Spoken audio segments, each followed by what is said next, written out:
سر آپ کے سیاسی حریف اس کو سیاسی نعرہ سمجھتے تھے نیا پاکستان پروجیکٹ کو.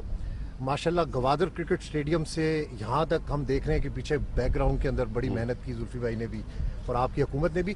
تو سر اگلا پروجیکٹ آپ کا کیا ہوگا؟ یہ تو اب پایا تکمیل تک پہنچ گیا, آگے 2.5 سال رہ گئے سر, نیا ہاؤسنگ پروجیکٹ کے اوپر کتنے لوگ مستفید ہو سکیں گے؟ دیکھیں, سب سے پہلے میں بتاؤں کہ ہمیں دیر کیوں ہوئی. دیر اس لیے ہوئی کہ دیکھیں کوئی حکومت تو گھر نہیں بنا سکتی سب کے لیے, دنیا میں کوئی بھی یعنی امیر ترین میں حکومت بھی بنا نہیں سکتی, لیکن حکومت کرتی کیا کہ وہ فیسیلیٹیٹ کرتی ہے, وہ موقع دیتی ہے عام لوگوں کے لیے آسانی سے گھر بنا سکیں, اپنے گھر خرید سکیں.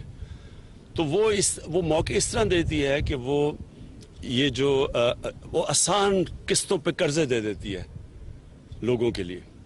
تو وہ ہم نے یہ پہلی دفعہ کیا ہے پاکستان میں کہ ہم نے پہلے بینکوں کے پاس گئے, بینکوں کو ہم نے انسینٹیوائز کیا, 380 ارب روپیہ بینکوں کو کہا کہ صرف گھروں کے قرضے کے لیے رکھیں.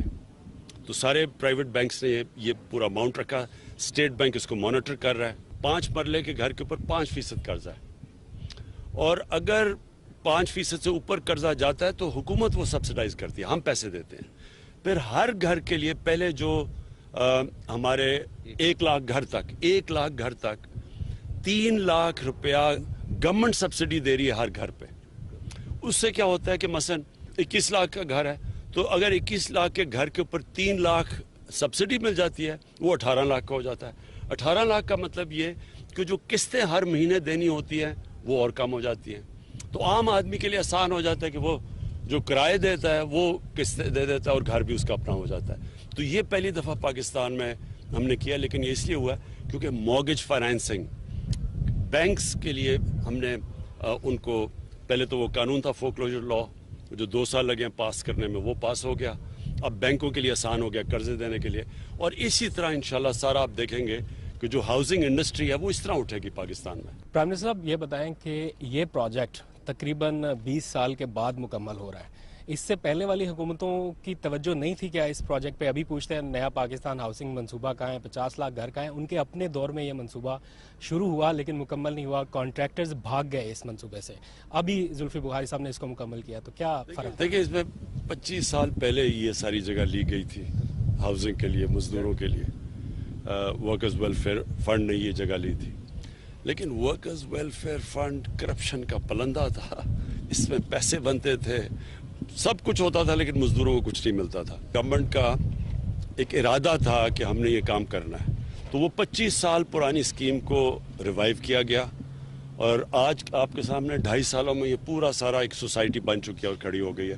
اس میں زلفی بخاری ان کی ٹیم کو, ورکرز ویلفیئر فنڈ میں جو ان کی ٹیم تھی, اس سب کو میں خراج تحسین پیش کرتا ہوں. خان صاحب یہ بتائیے گا کہ 50 لاکھ جو گھروں کا جو پروجیکٹ ہے یہ اب اس میں کب تک مکمل ہوگا, اور اسپیشلی کیا یہ تمام جتنے بھی جو صوبائی حکومتیں ہیں کیا اس میں آپ کے ساتھ وہ تعاون کر رہی ہیں وفاق کے ساتھ؟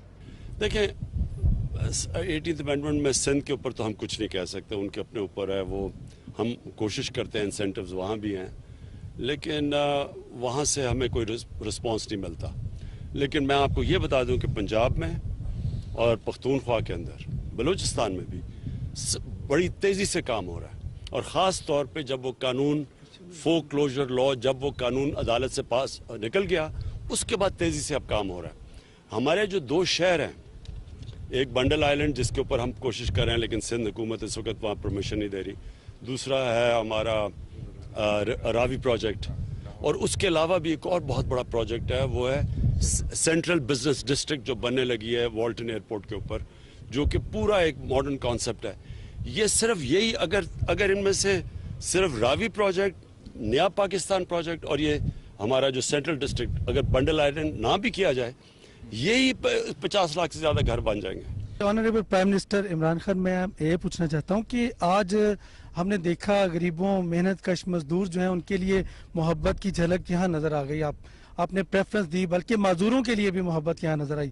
یہ بتائیے گا جو عام دہاڑی دار, ریڑھی بان اور جن کا روزگار نہیں ہے, کیا ان کے لیے بھی فیوچر میں ایسے منصوبے, گھروں کے منصوبے آ سکتے ہیں؟ ڈفرینٹ لیول کے اوپر کر رہے ہیں نا, ایک تو تنخواہ دار ہے, مزدور ہے, ایک تو اس کے لیے یہ آپ دیکھ رہے ہیں.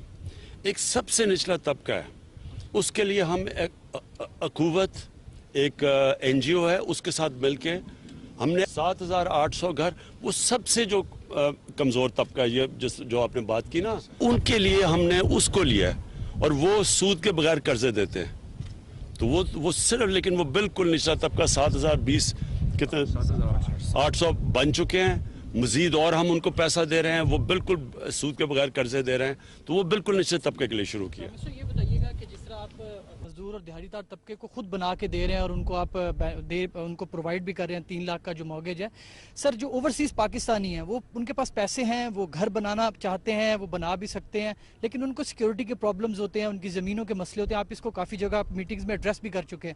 تو کیسے دیکھ رہے ہیں سر آپ ان کو کیسے میک شور کریں گے کہ وہ یہ ٹرسٹ کریں کہ ان کی جو زمین ہے، جو انویسٹمنٹ ہے یہاں پر گھر بنانے کے لیے، وہ سیکیور رہے گی؟ دیکھیں 2 چیزیں کر رہے ہیں. ایک تو قبضہ گروپ کے اوپر پوری ہم نے جہاد کر دی ہے. قبضہ گروپ ہر جگہ بڑے بڑے شہروں میں، اب یہ بہت طاقتور لوگ ہیں، ان کے کنیکشنز ہیں پولیٹیشنز کے ساتھ. جس طرح لاہور میں ایک بہت بڑا قبضہ گروپ ہے، وہ بالکل پولیٹیکل لیڈرشپ کے ساتھ ملا ہوا تھا پچھلی حکومت کی. تو ان کے اوپر وہ اتنے طاقتور تھے کہ نہ پولیس ان کو کچھ کہتی تھی، نہ کسی کی ضرورت ہی نہیں ہوتی عدالت میں جا کے یا ان کے قبضے چھڑانے. تو ایک تو وہ جہاد شروع ہو گئی ہے، اور وہ پنجاب گورنمنٹ میرے خیال میں 200 ارب روپے سے زیادہ زمین ابھی چھڑا چکی ہے قبضہ گروپ سے، اور ابھی جاری ہے جہاد. دوسری، ہم نے اسپیشل کورٹس اب بنائے ہیں. یہ جو اوورسیز پاکستانیز کے لیے اسپیشل کورٹس ہیں، جدھر ان کا فاسٹ ٹریک ہوگا، ان کے جو بھی کیس ہوں گے، ہم نے فیصلہ کیا وہ فاسٹ ٹریک ان کے فیصلے ہوں. پرائم منسٹر صاحب، آپ کو ایک شکوہ بھی رہتا ہے کہ آپ کے جو پروجیکٹس ہیں، جس طرح کی یہ جو جن منشور کے اوپر آپ آئے تھے، ان کے اوپر اس طرح سے بات نہیں ہوتی، کھل کے میڈیا پہ بھی بات نہیں ہوتی. تو ایک تو یہ بتائیں کہ اب ظاہر ہے آپ کی گورنمنٹ کے ہاف ٹرم گزر چکا ہے اور ہاف رہتا ہے. آپ کو لگتا ہے کہ آپ کے جو سارا جو منشور تھا، جو آپ کے ٹارگٹس تھے، وہ مکمل ہو جائیں گے آپ کے 2023 تک کے ٹرم میں؟ دیکھیں، ہماری تو حکومت آئی تو ابھی پہلے ہفتے انہوں نے کہا فیل ہو گئی ہے، پر پہلے دوسرے ہفتے میں کہا فیل ہو گئی ہے. یعنی انہوں نے پہلے سے پلان کیا ہوا تھا کہ فیل ہو، کیونکہ آپ کو پتہ ہے ان کا ایجنڈا تو کچھ اور ہے. لیکن جو بھی حکومت ہوتی ہے، جب وہ 5 سال کا مینڈیٹ لے کے آتی ہے تو اس کو جج کیا جاتا ہے 5 سال کے بعد. کیونکہ ہم نے کانٹریکٹ ہوتا ہے نا، آپ مجھے ووٹ دیں گے، میں 5 سال کے بعد یہ چیزیں کروں گا. ٹھیک، انشاءاللہ یہ جب ہماری آدھا ٹائم گزر گیا ہے، اب آپ دیکھیں گے کہ ساری چیزیں جو اب آپ کے سامنے آنی شروع ہوں گی. اب دیکھیں 2 بڑی ڈیمز ہیں، 50 سال کے بعد پاکستان میں 2 ڈیمز بن رہی ہیں. تو ظاہر ہے وہ تو 5 سال میں نہیں کمپلیٹ ہوگی، اور اس لیے کوئی ڈیم بنی نہیں، کیونکہ وہ سوچتے تھے جی الیکشن کیمپین سے پہلے کام ہو. تو اتنا بڑا ظلم کیا اپنے ملک میں کہ ہمارے پاس بڑے واٹر ریزروارز ہی رہ گئے. ہندوستان میں دیکھیں، چائنا میں دیکھیں، وہ کدھر سے کدھر پہنچ گئے. دوسری چیز جو ہماری ہاؤسنگ ہے وہ آپ کے سامنے آنی شروع ہو جائے گی. یہ جو ہمارے 2 نئے شہر ہیں یہ آپ کے سامنے آنے شروع ہو جائیں گے. اور یہ جو کنسٹرکشن کے اندر اس وقت ہم نے جو انسینٹیوز دیے ہیں، اس کا جو امپیکٹ ہے وہ اسی سال آپ کو سب کو نظر آ جائے گا. کیونکہ جس لیول کی کنسٹرکشن ہو رہی ہے وہ اب آپ کو خود نظر آئے گا کہ کس لیول کی پاکستان میں اب اکنامک ایکٹیویٹی جنریٹ ہوگی، روزگار لوگوں کو ملے گا، ویلتھ کریشن ہوگی. یہ سارا ایک کانکریٹ جنگل بنتا جا رہا ہے.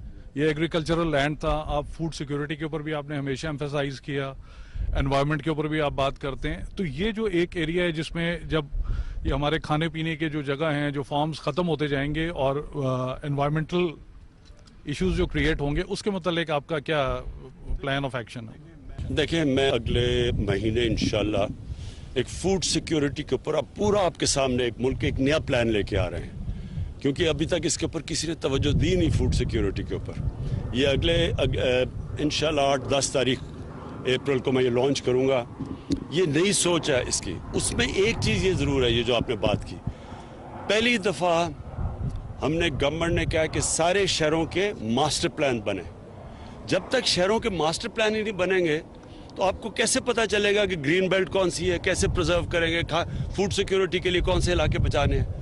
اور جب آپ کے ماسٹر پلان بنیں گے تو جب آپ رنگ فینس کریں گے، مثلا یہ شہر اس سے باہر نہیں جا سکتا، اس کے بعد اوپر جانا شروع ہوگا. یہ ہم پہلی حکومت ہے جس نے اب پوری اوپر زونز بنا دیے ہیں جدھر آپ جتنا مرضی اوپر لے جائیں. کیونکہ اگر ہم اوپر نہیں لے کے جائیں گے وہ پھیلتے جائیں گے، اور پھیلیں گے. اس کے 2 مسئلے ہیں، ایک فوڈ سیکیورٹی کا، اور دوسرا مسئلہ یہ ہے کہ جیسے شہر پھیلتا ہے آپ ان کو بڑا مشکل اور مہنگا ہو جاتا ہے ان کو بجلی دینا، ان کو پانی دینا، ان کو گیس دینا، ان کی گندگی اٹھانا. یہ جتنا شہر پھیلتا جائے گا اس لیے ساری ماڈرن سٹیز اوپر ہیں. آپ لندن چلے جائیں اوپر ہے, یہ نیو یارک چلے جائیں, یہ دبئی سارا چلے جائیں اوپر ہے. وہ جب آپ پھیلا دیں گے شہر کو, اس کو سنبھالنا بہت مشکل ہو جاتا ہے. لیکن وہ ہوگا تب جب آپ کا شہر کا ماسٹر پلان بنے گا. تو سارے شہروں کے اب ماسٹر پلانز بن رہے ہیں, کئیوں کے اس سال کے بیچ میں آ جائے گا اینڈ تک, لیکن سب شہروں کے ماسٹر پلان بن چکے ہوں گے.